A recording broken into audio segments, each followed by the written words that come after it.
Hello, I'm Michael Redmond, professional Go player. In this video, I'm going to talk about the Go proverb, approach from the wider side.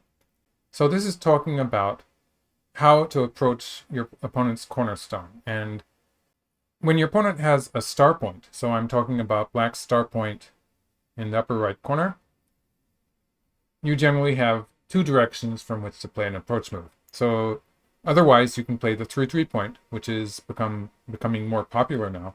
But if we're going to play an approach move for white, you should approach from the wider side. So in this case, the wide side is the top side of the board, and the less wide side is the right side of the board. So from starters, I'm going to show you that this is the correct move.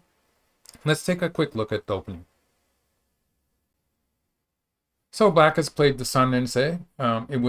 For a time, it was one of my favorite openings. Not so popular with the computer programs now. I guess it can still be played.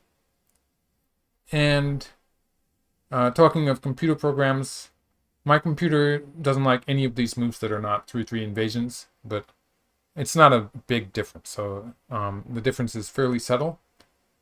And now the question is, how will white approach the black stone in the upper right?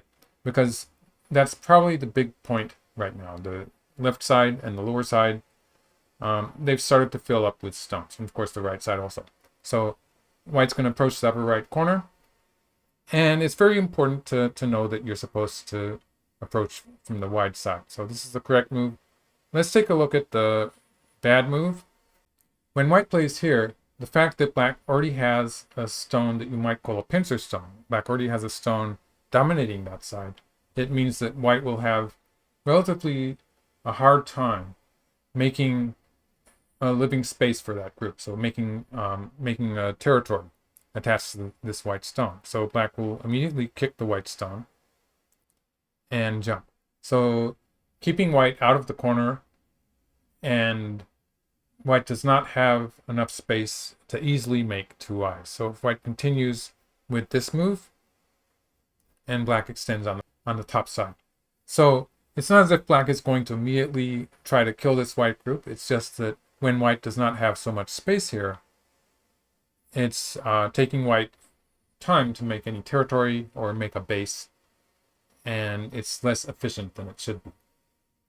Just to continue with this opening, let's have white play another approach move, and again black will kick. Again, this white stone 7 is something that black is going to attempt to attack.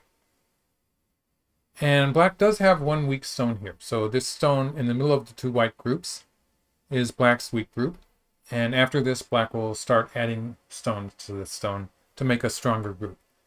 It's interesting that when you have a fight like this, with one side has groups on either side, and the black stone seems to be isolated, actually this black stone is stronger than the surrounding white stones, because every time black tries to escape, moving out into the center, that move is going to affect both of the white groups. So to demonstrate that, let's have black start to make a base here, just to keep things safe. And it also has the effect of making a forcing move here for black, which is going to reinforce the corner. So this move would be threatening to connect up to the side. This gives black some extra security in the corner. So in this variation, black jumps out at 16. This move is a potential attack against both the group on the top and the group on the bottom. So there's two white groups here, which are both not completely settled. And every time black jumps out towards the center, such as black 16, this is threatening to surround a white group. So for instance, black is going to play something like this next, and white would be surrounded in that upper right area. So if white jumps out there, let's have white jump out at this point, and black jumps out here. Black is still threatening to cap here, and white would be in a confined space again. Not completely surrounded, but would be having trouble getting out. Or black could cap on the other side, and it would be a similar situation for that white group in the lower right. So you can see how black 18 is what might be even called a double attack. Every time black does that, it is putting pressure on two white groups at once, which is why this kind of fight generally makes the black group strong, and the white group's very busy trying to keep up with that black group, because every single move that black plays is basically forcing white to play 2 moves, one on each side. So I've drifted away from the main subject. The point is that white should be playing on the wide side, playing an approach move from the wider side, and the correct answer is this one. So if black answers, white can extend. And this relates to a more general principle in the opening, is that trying to invade your opponent's areas is generally something that comes a bit later.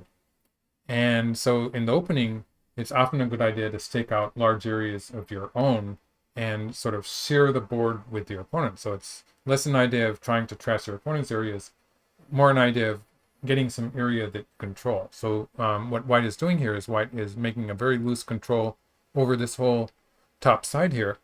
It means that any fight that happens in that area, white will have an advantage, a local advantage. So creating areas like this where you have a local advantage, it will aid you in the following fight. So invading black's right side is something that happens in the next stage usually. So that was my video about approaching from the white side, and it's this white move I'm talking about. So thank you for watching to the end, and there will be more videos like this coming, so please subscribe to my channel, and thank you.